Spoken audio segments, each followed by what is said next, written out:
J'étais un stit et c'était aussi c'était un métier extraordinaire, quoi, en contact d'enfants qui ne demandent qu'à savoir, à apprendre, à s'émerveiller.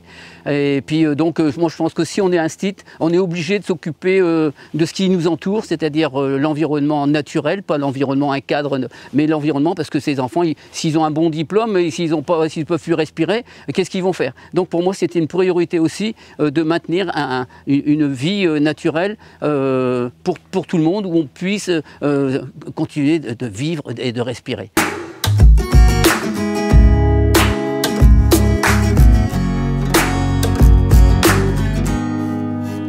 Oui, alors c'est pas du tout une lobby comme un journaliste avait dit, monsieur Tirmont, il frétille comme un gamin qui vient de recevoir son train électrique au pied du sapin de Noël. C'est vrai que j'aime les trains, mais là ça a aussi une résonance foncièrement écologique au niveau de la mobilité. Parce que ici sur Merville, pour aller sur l'île, on s'encombre sur l'autoroute, sur la 25, qui est à 2 voies, ils envisagent de la faire à 3 voies, peut-être que dans leur délire, ils vont faire une autoroute à étage, je n'en sais rien. Tu leur dis pas parce que ça va leur donner des idées de faire une autoroute à étage.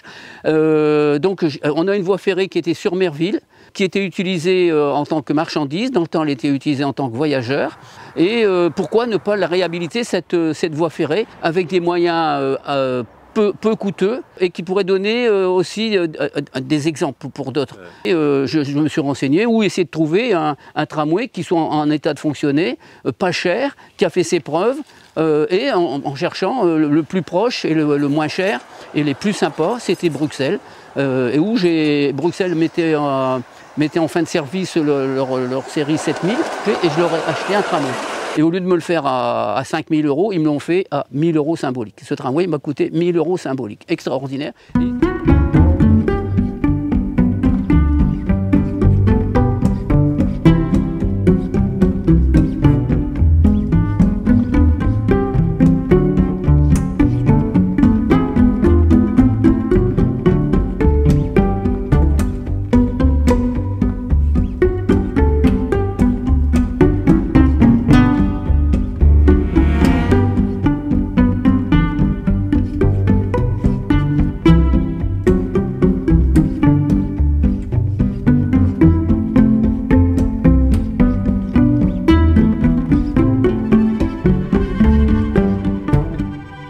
Et ils étaient aussi d'accord pour venir donner un coup de main pour piloter la réouverture de la ligne de chemin de fer avec des tramways d'occasion. Et ça, c'était de la vraie écologie parce qu'on remettait en service des tramways qui ont un vécu, qui étaient en parfait état de marche et qui coûtaient peu cher. Et là-dessus, alors là c'était la cerise sur le gâteau, j'étais en contact avec une petite entreprise qui s'appelait Soluson, qui était elle aussi en contact avec une association qui transformait des 2 chevaux ou des dianes, qui les transformait en dianes électriques. Ils viraient le moteur thermique et mettaient un moteur électrique dedans. C'était extraordinaire au niveau de l'idée, au niveau de la cerise sur le gâteau. Et le deuxième côté super positif au niveau de cette idée, c'est qu'on n'a pas besoin de caténaire. Pas d'investissement au niveau des caténaires.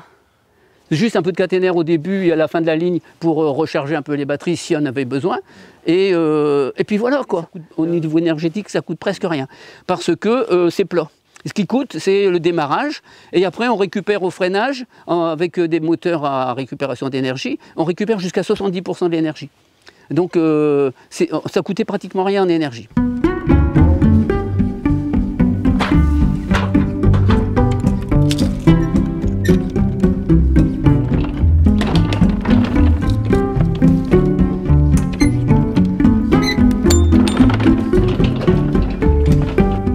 L'utopie, c'est une vocation humaniste quand même, hein. C'est le partage, c'est pas quelque chose d'impossible, hein. L'utopie, si tu regardes, c'est Thomas More qui a fait un bouquin sur l'utopie, c'est une finalité politique avec un grand P de l'organisation de la cité où on s'entend tous bien, quoi, et puis on partage, et puis où tout le monde vit en harmonie, hein. Donc bienvenue vers l'utopie. Le son est disparu, c'est con, hein.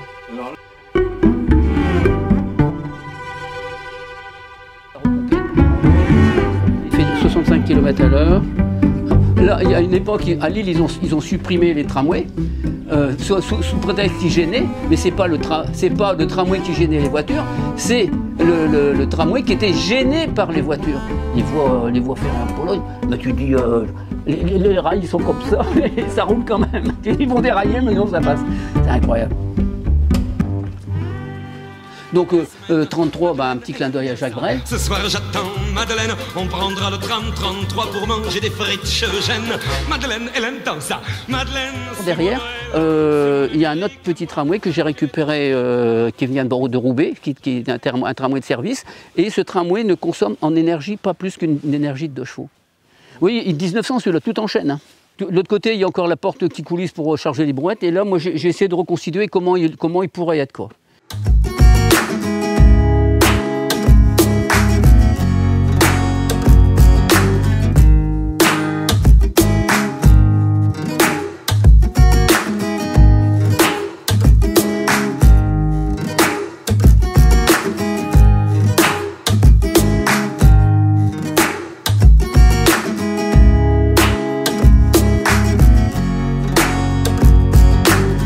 Le but que je m'étais fixé, c'est de faire un conservatoire du milieu naturel et rural, donc avec une salle polyvalente où on peut faire des conférences, où on peut faire des projections cinématographiques, bref, un lieu à vivre, une salle polyvalente, et à côté, une petite salle où on peut se restaurer après avoir fait une causerie sur l'homéopathie, sur les perturbateurs endocriniens, sur la beauté du terroir. C'est pas uniquement la protection de la nature, hein, c'est aussi l'art, parce que l'art, c'est ce qui permet de sublimer aussi tout ce merveilleux. Donc on a fait des week-ends sur Abel Leblanc, par exemple. Voilà. Et puis j'aimerais continuer sur d'autres thématiques artistiques. Ouais, là, en fait, c'est des sièges que j'ai récupérés à la Mitrap, qui m'ont fait cadeau quand j'ai acheté l'autre tramway. Et puis, au lieu de faire un Esta miné, j'ai fait un Estram miné. Aussi en Angleterre, il y a un dicton que j'adore, qui est « Si on a du houblon sous son toit, on a du bonheur pour l'année chez soi ». Et donc je me fais un régal d'essayer de ventiler ce bonheur quand il y a des personnes qui viennent chez moi, de leur donner une petite liane de houblon. Oui, alors les fenêtres, dans le temps, les fenêtres en Flandre, il y a beaucoup de fenêtres en Flandre qui s'ouvraient sur l'extérieur. Et ces fenêtres en Flandre, elles étaient malvenues parce que c'était une marque de régionalisme. Donc en Flandre, tu ne vois plus de fenêtres qui s'ouvrent sur l'extérieur. Et moi, je me suis fait un point d'honneur à remettre un petit peu en point de mire ces fenêtres sur notre patrimoine historique. Et puis aussi, c'est aussi très, pour moi, il y a ce côté historique, patrimoine régional, mais aussi le côté philosophique. On s'ouvre sur l'extérieur, on ne se renferme pas sur son nombril. Et puis aussi, comme moi, tu as pu voir, il y en a qui disent que je suis encombré. Ben, je n'ai pas besoin de désencombrer mon appui de fenêtre. Je peux ouvrir directement la fenêtre, sortir derrière.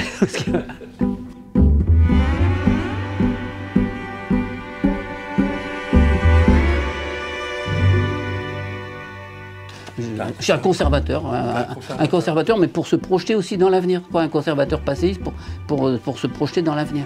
Parce qu'il y a un dicton aussi anglais qui dit si on respecte pas son passé, on n'a pas d'avenir. Je trouve que c'est tout à fait ça, quoi.